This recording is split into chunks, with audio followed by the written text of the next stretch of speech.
Hello and welcome back to my channel, or if you're new here, welcome. I'm so happy you're here. My name's Hannah. I make a ton of content about anti-MLM and anti-scam. Additionally, I'm starting to branch out and talk more about influencer culture and social media culture as well in a new series I'm doing. So if any of that appeals to you, I would love it if you would consider subscribing and sticking around. I would love to have you here. I do upload new videos every single week. What I have for you today is another MLM horror stories video. These are people's personal experiences with MLM companies, MLM reps, things that they've seen out in the wild that have to do with multi-level marketing companies. And what they do is they write out their experience, they send it to me, and I pick a few to read for a video. I'm always accepting new submissions, and if you have your own MLM horror story you want to send in, check out the instructions in the description box below. That's all the intro stuff I have for you, so let's read some stories today. This story says, "Hi Hannah, it's been 1 year since I submitted this horror story, but I don't believe you've read it in any of your videos yet, which is fine. I know things get lost." And actually things don't get lost. I have a folder for horror story videos. There's just over 1,000 stories in that folder. So I found your original story in that folder, but yeah, I haven't gotten to it yet. It was sent over a year ago. I'm all over the place with horror stories. I'll pull some that were sent to me this week. I'll pull some that were sent to me over a year ago. It's kind of just a free-for-all. But what caught my eye about your story in particular is that the subject line said light and funny and reads like a sitcom episode, so I'm excited to read it. But at the risk of being annoying, I wanted to send it again because I think it's a hilarious story that you'll get a kick out of. My memory of this experience feels like an episode of a bad sitcom. Feel free to use the names as written. When I was a senior in college, I lived in an on-campus apartment with two friends, Rebecca and Julia. Rebecca and I would both graduate in 2016, and Julia was 1 year behind us. The three of us decided to keep living together and stay in our college town as Rebecca and I entered the real world and Julia finished school. But after a year, it was time for Julia to move on and time for Rebecca and I to find someone to take her place. So we ended up living with a girl named Jenny, who was a nursing student at the university. It was always a little bit awkward with Jenny. Rebecca and I were so used to living with Julia, and the three of us are still best friends to this day. Sadly, we never really got to know Jenny very well. Anyways, that's our cast of characters. Julia isn't actually in this story, I just love her. At some point, Rebecca had to get her wisdom teeth removed, so she took a full week off of work to recover. It was a pretty terrible process for her. On day 4 or 5 of staying home and taking quite strong pain medication and still being pretty out of it, Rebecca texted me while I was at work 45 minutes away. I'm not entirely sure how it happened, but apparently she had a bit of a lapse in judgment and let a salesperson come into the house while she was alone and on literal doctor-prescribed OxyContin. I can't know for sure if it was a Kirby sales rep, but he was definitely selling an overpriced vacuum cleaner and some cleaning products of some sort. I also vaguely remember some kind of discs being part of the presentation. I'm assuming the filters. I have no clue. Actually, wait a second. The timing of this is incredible because yesterday on Instagram, somebody sent me a link to a TikTok video of somebody documenting their experience with a Kirby salesperson in their home. Actually, I'll try and go back and find this TikTok video and I'll link it below if you want to watch it, but it was somebody who was like, "Oh no, I just let a Kirby rep into my home," and then some time passes and she's like, she's been here for an hour, she's been here for 2 hours, for 3 hours, and she just won't leave. But in that video, she's kind of taking some discreet video of the Kirby sales rep doing some kind of demonstration, and there were these discs on the carpet, and she was like sprinkling something on them and vacuuming over them. I don't even know, but I think that lends some credibility to your story that it probably was a Kirby sales rep. They are the main offender for door-to-door vacuum sales demonstrations. They do wiggle their way into your house somewhere and they don't leave. That's something I've learned through these horror stories. I have countless stories of people letting a Kirby salesperson into their home and having a terrible experience with them. Apparently, the salesman had come with his supervisor and Rebecca let them both come inside. But after a few minutes, the supervisor left and told the salesman to call him when he was done. So this is the point where Rebecca started texting me. She was saying things like, "Just so you know, I'm about to get murdered, LOL." It was approaching the end of my workday, so when she kept getting more frantic in a funny way, not in a panicked way, I told her to keep me updated and I would head home. As funny as it was, Rebecca is literally the funniest person I know. It did sort of freak my bean. Freak my bean? I've never heard that expression before. Okay, great. It did sort of freak my bean to think about a stranger being in our living room with my drugged up best friend. Like I said, I worked a full 45 minutes away from home, so she had to improvise for a while. I'm not sure exactly what this looked like, but I guess she listened to his sales pitch, and since she couldn't kick him out due to a lack of transportation, she then decided it was time to start making dinner. I got a text that just said, "I have a knife," and sure enough, she included a picture of our cutting board covered in potato chunks, with her hand in the foreground gripping the chef's knife. So by the time I got home, this poor salesman had already texted his supervisor, but the supervisor was nowhere to be found. Every once in a while, he would tell us that his supervisor was on his way, but spoiler alert, he didn't come for at least 3 hours. In the meantime, he could do his pitch for me. How exciting!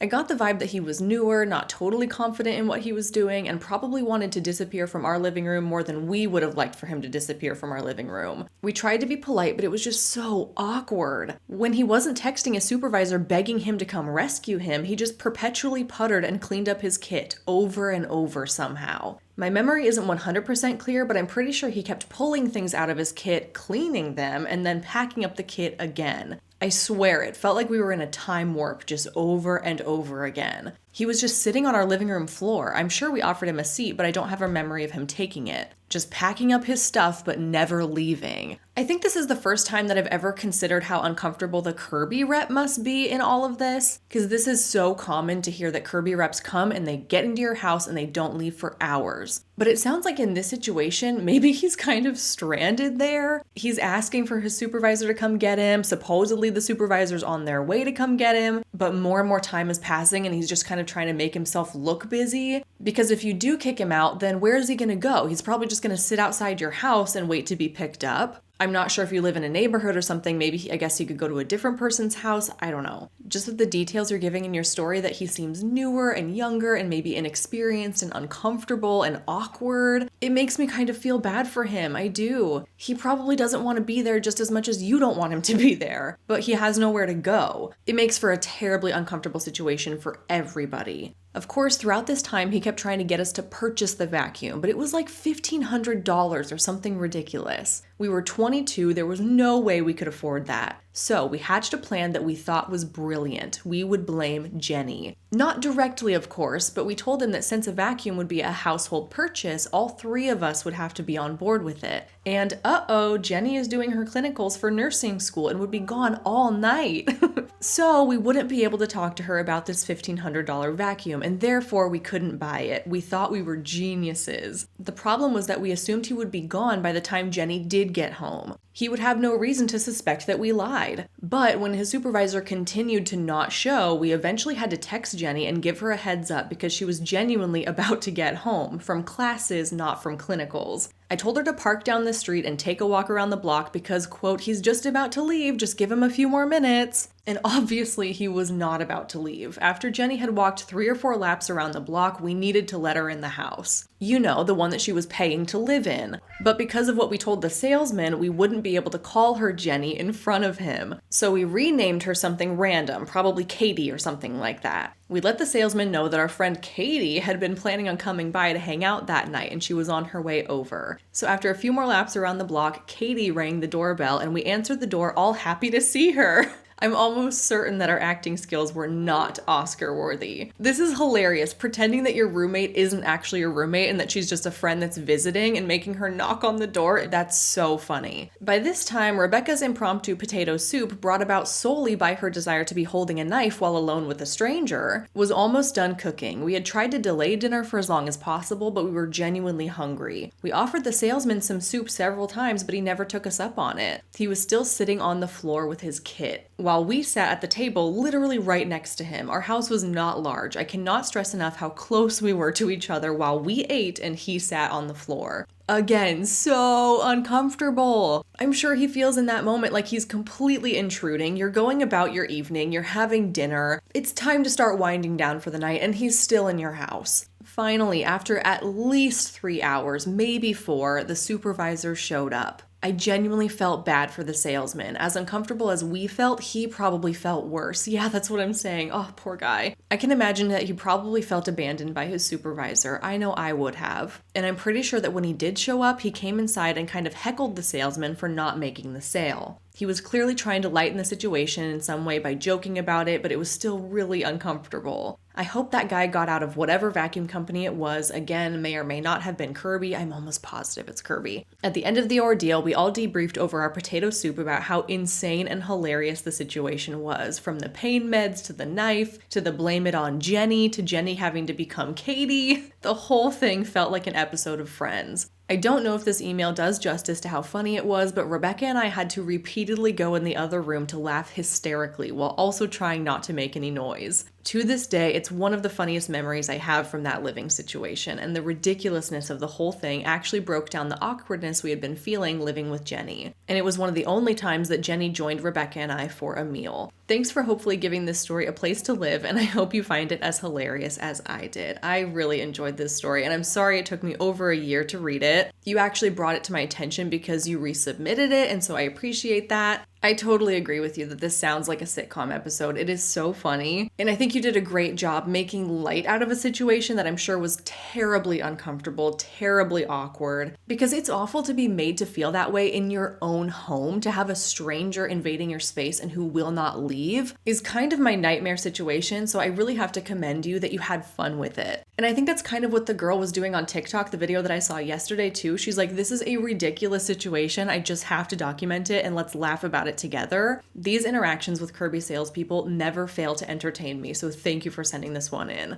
This story says, Dear Hannah, thank you for your anti-MLM content. I have a real bone to pick with MLMs, and especially doTERRA, because even though I was only actively involved as a builder for a short time, the ripple effect was devastating and ended up stealing years of happiness from me. I apologize if it's rather rambling. If you use this, please don't share my name, please. I doubt any of the people involved will ever see this, but just in case. There should also be a trigger warning for anyone who needs them, as I mentioned, miscarriage, depression, anxiety, and disordered eating. It all started when I was newly married. My husband and I were 22 when we got married. He was an apprentice tradesman making a crummy wage, and I was struggling to find work because having moved to a new country and not having a permanent visa granted yet, nobody wanted to hire me. Enter my sister-in-law, who was just starting up as a doTERRA wellness advocate. I'd been interested in the more crunchy lifestyle for a while and had been experimenting with making my own products for years because of my sensitive skin and intolerance to artificial fragrance, so essential oils were very appealing to me. The business opportunity was pitched to me as an investment, which she really believed it was, and we were really excited to be working together. Our upline was a nurse and had just hit platinum, I believe. Her upline was a blue diamond who is famous now, even outside the oily world. And I really believed that my monthly required orders would be paying for themselves. Those monthly orders weren't cheap. Remember, we were broke and barely had money for groceries after other bills were paid. Spoiler, I never made enough to cover one order, and the entire time I spent as a wellness advocate was a financial burden. I was so excited though. These women were all so nice. They friended me on Facebook and commented on all my posts. I was totally being love bombed. I was really emotionally vulnerable to this, having moved to a new country and not having my driver's license at the time. I was totally isolated, and my new social life existed only in this wellness culture essential oil vacuum. Absolutely, that's very understandable. A huge draw for these MLM communities is the friendships you make, but the word friendships I use loosely because those friendships are conditional typically. Not always the case, but if you join an MLM and you make these friends and they're love bombing you and they're so excited you're here and everybody's hyping each other up all the time and then eventually you decide to leave, what typically happens is that friendship looks a lot different now. Maybe they're not putting in as much effort into your friendship, maybe they're not checking up on you as much. And that's usually because the relationship building aspect of MLMs is so strong, because the ultimate goal is to keep your team intact at all costs. And so you're really putting a lot of effort and energy into building and maintaining those friendships, even superficially. And so if you decide to leave, it's kind of like wasted energy. You know, I'm not going to put my time into that relationship anymore. I have new people on my team I need to focus on to keep them in my downline. So while people might join an MLM under the assumption that it's going to give them friendships, they're often not true friendships in the end. And I don't know yet if that's the case in your story. I'm just pointing out that that's typically how it goes.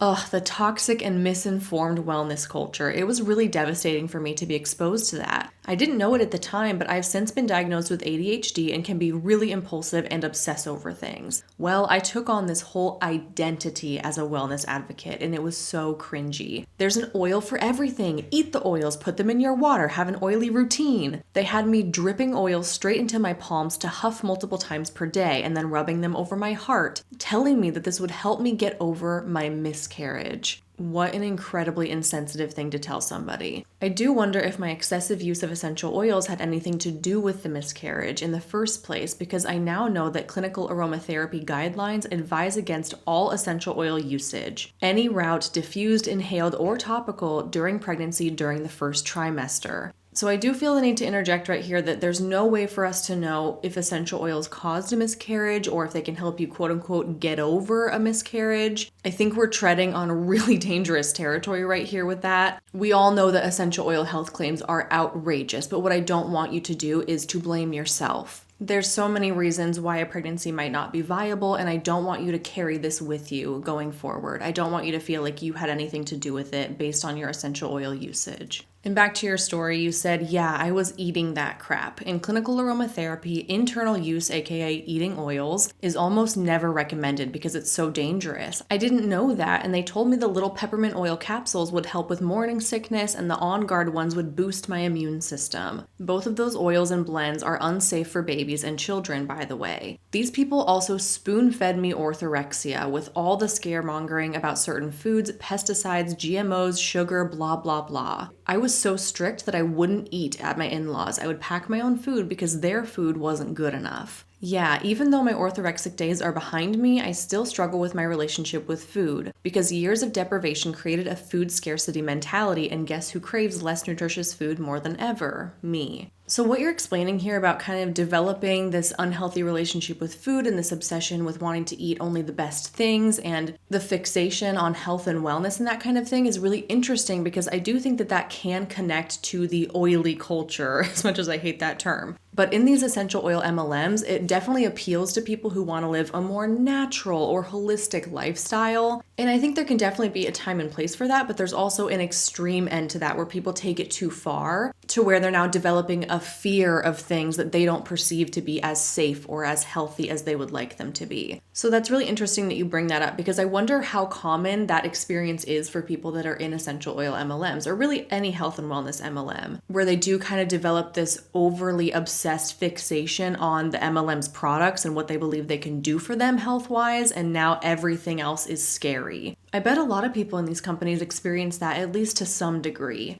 Because one of our leaders was an RN, I really believed that she would be a good source of accurate and evidence-based information, but it didn't take long for me to realize that this wasn't the case. All over the group chats, I saw her making wild health claims. The infographic slides we were given to use in our online classes were full of non-compliant language. Now, I'm a by-the-book gal. I may not have known as much about aromatherapy safety as I do now, but I did make sure I understood the rules when it came to marketing oils. And I was disturbed to see my superiors constantly breaking the rules, telling people these oils would cure their medical conditions, and discouraging people from seeking medical attention when it was really warranted. I brought this up several times with them and was brushed off. I just shrugged my shoulders and made sure that I always use compliant terminology and materials when trying to sell. As time went on, I slowly began to learn more and more about safe essential oil usage and became horrified at the usage I was seeing in our community. When I tried to share safety info, I was ignored by the Huns. I gradually stopped even trying. I really wasn't doing the business thing at all because it made me feel icky. I just kept making my monthly order that I couldn't afford because I knew that it would help my sister-in-law who was really trying to work the business. Spoiler, it didn't work for her either. I hate to say it, but I'm really not surprised that you were kind of brushed off when you were like, hey, this is not compliant. Hey, that's breaking the rules. You can't be making those kinds of claims. Honestly, this is truthful on my part. I think that MLM companies have these compliance documents and these policies and procedures where they say, you can't make health claims, you can't make this kind of claim, that's against compliance, you'll be reported. They have it in writing. I don't think they actually follow through with it. That's my opinion. I think it's all for show. I think it's for legal purposes specifically. There's nobody enforcing compliance in these companies. I'm just going to say that because I have reported people to their compliance departments and nothing happened. So while you're reading that in the policies and being like, oh, we can't make those kinds of claims, that's true. The policies do say that, but nobody follows it and nobody actually gets disciplined. That's at least what I've seen happen. So again, not surprising in the least that you're bringing up your concerns and they're just kind of being pushed to the wayside. They're like, yeah, we don't actually care about that. We know it's against compliance, but no one's going to do anything. And this is what makes sales, so we're going with it. Very unfortunate, and good for you for standing up for what you know was right. Speaking of my sister-in-law, when I was visiting, I burned my hand while cooking and asked for something for my burn. Instead of aloe, she gave me a rollerball essential oil burn blend, which I used. I had a migraine and nausea start almost immediately that lasted for days afterwards. And I am to this day unable to smell lavender or frankincense without having that awful reaction to them. An aromatherapist confirmed that I had become sensitized to those oils because of overuse and inadequate dilution. It can happen just like that. You can become sensitized the very first time you misuse an oil or the 2000th time, and it often lasts for life. Yet another way doTERRA has had a lasting negative impact on me. I don't blame my sister-in-law at all. She was just trying to help, and she had been brainwashed into thinking the safety and dilution guidelines I used were overkill. It's just lavender and frankincense. They're gentle oils. You can use them neat. That's what we were told, but those gentle oils injured me. So I think this is probably the first story where somebody has said they've been sensitized to the oils. I could be wrong about that, but your story was enough for me to kind of look into this a little bit deeper just now. And I found this website that explains it, so I'll link it below and I'll put a graphic right here. Actually, Elise, the editor, will put a graphic right here. Everybody say thank you to Elise. She's been fantastic with these horror story videos. But this says sensitization is in essence an allergic immune response and can also be referred to as allergic contact dermatitis. The skin normally reacts in the form of a rash, blotchy redness, and often accompanied by slight blistering. However, once sensitization occurs with a specific essential oil, with subsequent use, almost every time the reaction will happen faster and last longer than the time before. Thus, if an essential oil causes a reaction, it should be discontinued immediately, as it is highly possible the next time the reaction will be more severe. Wow, okay, yeah, so I definitely didn't know that this was a thing. I mean, it makes sense that some people would have bad reactions to some kind of oils, but it's kind of shocking that this can happen like the first time you use it or the 100th time you use it. And then from that point forward, you're screwed. You can't use it again without getting the same reaction. This goes to show that we should be using extreme caution with essential oils, especially when they're being applied directly to your skin. Fast forward to after my son was born. I was a first-time mom with a high-needs baby who had serious tongue and lip ties. Breastfeeding destroyed me. I had one problem after another, and my mental health was a dumpster fire. I was suffering from horrible postpartum depression and anxiety, but in complete denial about how serious it was. I thought I could manage it with a healthy lifestyle alone, having of course been scared off medications by all the anti-pharmaceutical propaganda in the wellness sphere. But looking back, I should have gotten professional help. I could have enjoyed my son's first years if I had. Anyhow, I was smart enough to know that the failed essential oil business hanging over my head wasn't helping me. So I informed my team that I was going to step down from building for the foreseeable future because it wasn't good for my stress and mental health, and I couldn't afford it. First, they love-bombed me even harder and offered to support me in continuing the business by hosting parties for me, etc. I said no, I need to step away because it was just adding to my stress. But they insisted that if I just worked harder and fought through it, it would be easier on the other side and that the business would provide me with financial freedom and be a blessing to my family.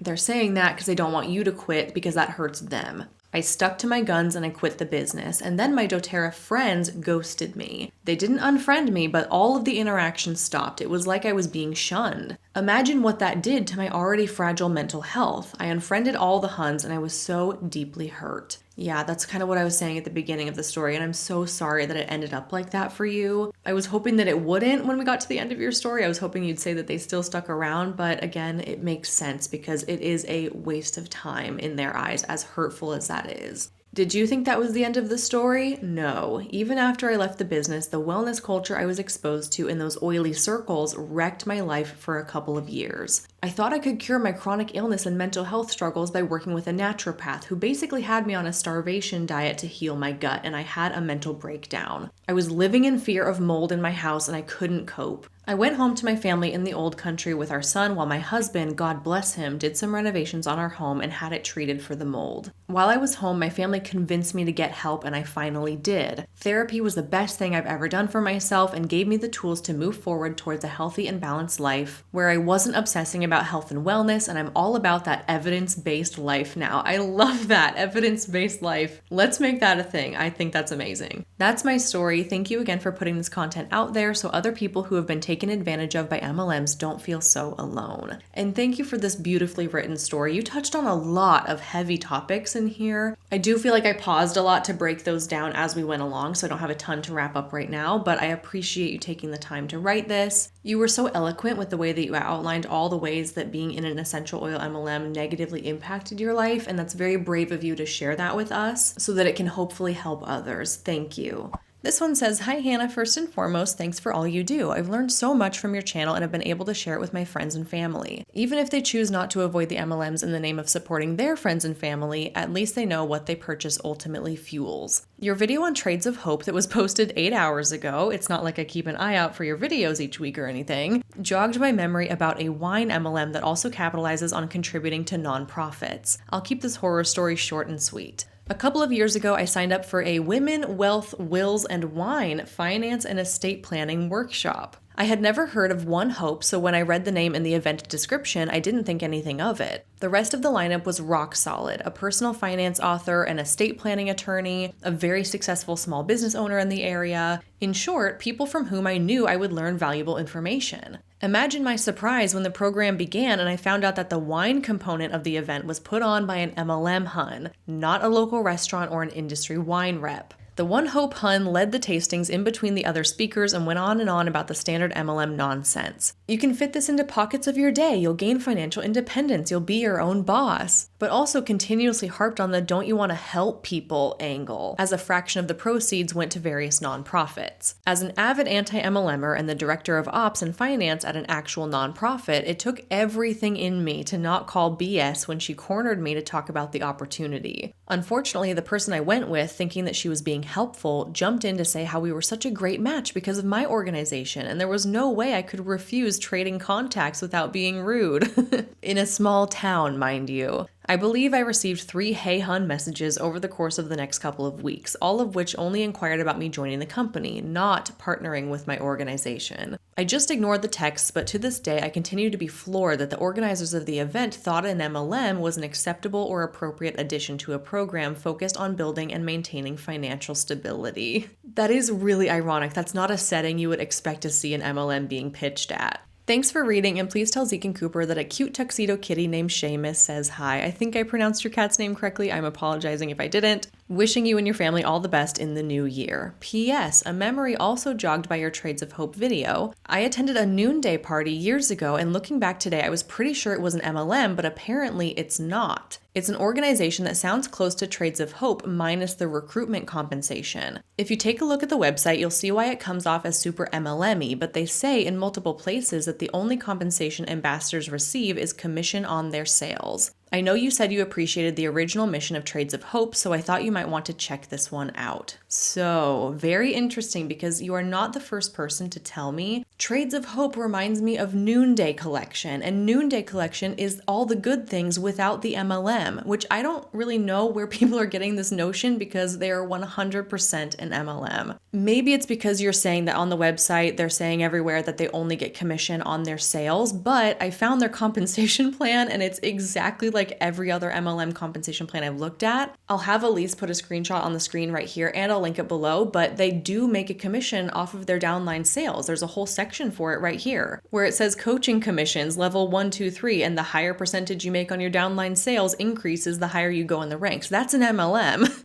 Oh my gosh, it's blurry. I'm blurry. How long have I been blurry? Oh no. I just looked in the viewfinder and realized that for this entire story, I've been out of focus. Sorry about that if you're watching the video. Maybe you didn't even notice. So we're moving on. It's all good. I don't have time to go back and fix it because my baby's napping and she'll be awake any minute. We're moving on. Here we go. Noonday. Yes, it's an MLM. I've seen comments on the Trades of Hope YouTube video. I've seen emails. Now it's coming up in horror stories that people are like, Noonday is the good alternative to Trades of Hope. And I just want to make it clear that unfortunately it's not, and that sucks. I had completely forgotten about Noonday Collection when I made the Trades of Hope video because a family member of mine texted me about it like a year and a half ago, and they said, hey, have you heard of this company? Is it good? Is it okay? It's an MLM, but it seems like it's a good MLM, and I kind of want to support it. Is that all right? And so I did a little mini dive into Noonday on my own, just on my phone laying in bed, so that I could write up a message for this family member, but it completely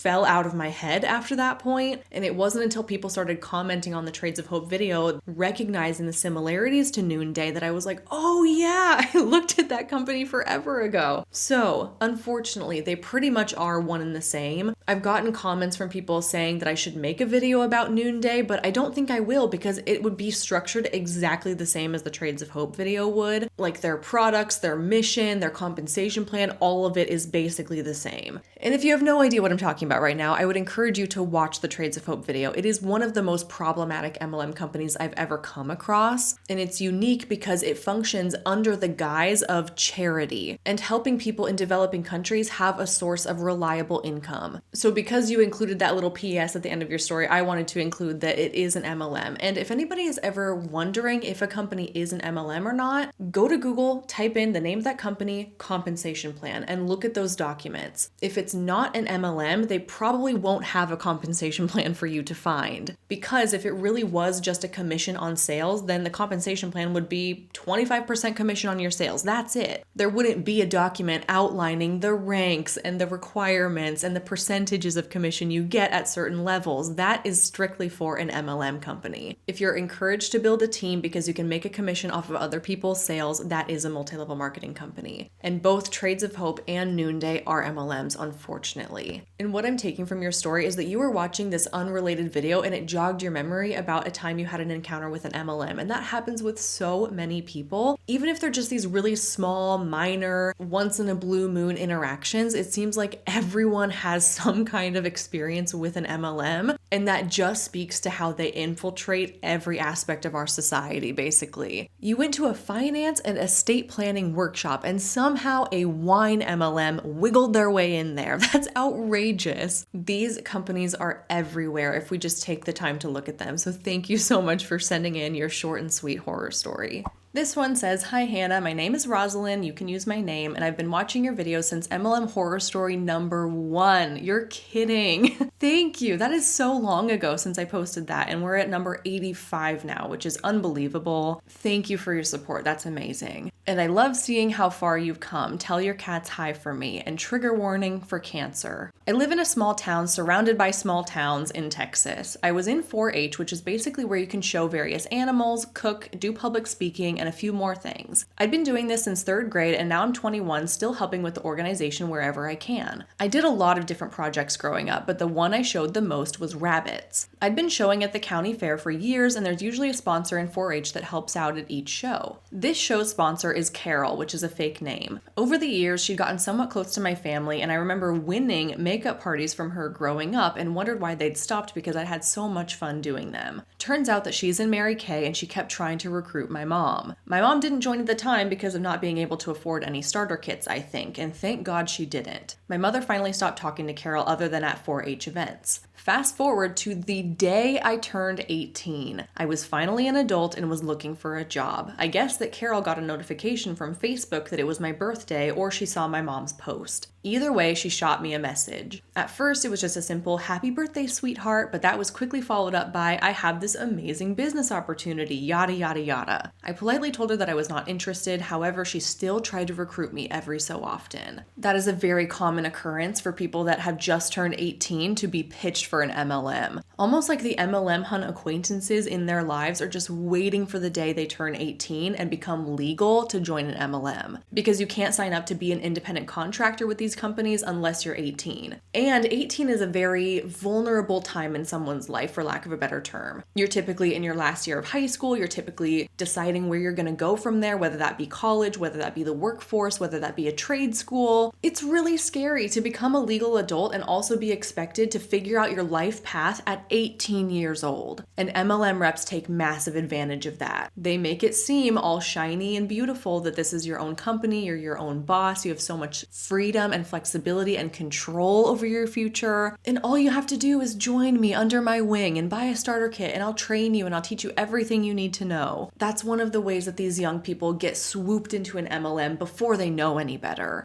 Now we're at the present day. I got a phone call from my mom saying that Carol unfortunately has some form of cancer. I can't remember exactly what kind. Even though she's in an MLM, she'd been a significant figure in my life growing up. To say I was sad and scared for her would be an understatement. I texted Carol offering to bring her dinner, feed her rabbits, anything that meant she'd have a little more peace of mind. She thanked me and I didn't hear from her for a few more days. This morning, Carol texted me a copy and pasted "Hey hun" message. I texted her back asking if there was any other way I could help her because I was not signing signing up for the MLM, like I had told her previously. She finally slipped out that she needs more people on her team so that she can pay for her treatments. Mary Kay is her only source of income. I still told her no, but I hate that she's going to such extreme lengths to get more people on her team. She's using her cancer in pitches now from what I've seen, and it pains me that she's doing all of this. I still hope everything pans out for her with her cancer. However, I know that she will never leave Mary Kay. She's been doing this since I've known her, but maybe one day she'll see it for what it truly is. Thank you so much for what you do. Without you and other anti-MLM YouTubers, there would be so many more people in these companies. Keep on shining and glowing. Thank you. That's so sweet. Thanks, Rosalind. This scenario that you're describing is a perfect two sides of the same coin type situation. Because on this side, if you join an MLM, you have this delusion that you are your own boss, that you own your own company, that you're a business owner, and that you are in control of your finances and you're in control of your own destiny. And however much you make is completely up to you, and your earning potential is limitless. But on the very other side of that coin is the fact that your income is not up to you and you are reliant on other people to join your company or to purchase your products. And that because you are an independent contractor and you've signed up for this business opportunity, you don't have health care. That's not a benefit that you get from being a part of the company. And so if she does have health care, that means she's paying for it herself, and she's paying for all these out-of-pocket costs that come along with her cancer treatments. So it's kind of like what they want you to believe is that you can live this life of luxury and have everything you ever desire if you join the MLM, but then also in reality, when you encounter hard times, you're almost begging people to help you out. Please join my company. Please give me some money. I'm struggling. I can't afford my cancer treatments. It breaks my heart when people put their everything into an MLM company. You said here that this is her only job, her only source of income. What an unstable and terrifying position to be in when you find out that you have something as serious as cancer. Some people could frame that as, great, you can work from anywhere. You can work from your hospital bed or your chemo treatments. God, it even sounds horrible coming out of my mouth, but you can work in the pockets of time and it's flexible and you don't have to ask for time off from your boss to treat yourself for cancer. But then the ugly side of it is that you're struggling and you're reliant on other people to make that money. And so you're still being expected to hustle through it even when you really should be resting and relaxing and recovering. When you join an MLM company, you are given exactly zero benefits. The company does not care about you. You're not given health care, you're not given a retirement plan, you're not given paid time off. And to work as an independent contractor does have its perks when things are going well. But then, like I said, when you come across a really difficult time in your life, sometimes it's nice to have that safety net, to have a regular paycheck and paid time off and health care and things like that. And it's moments like these when you are forced to realize, oh my gosh, it's not my own business. And I'm so heavily reliant on other people's willingness to help me out.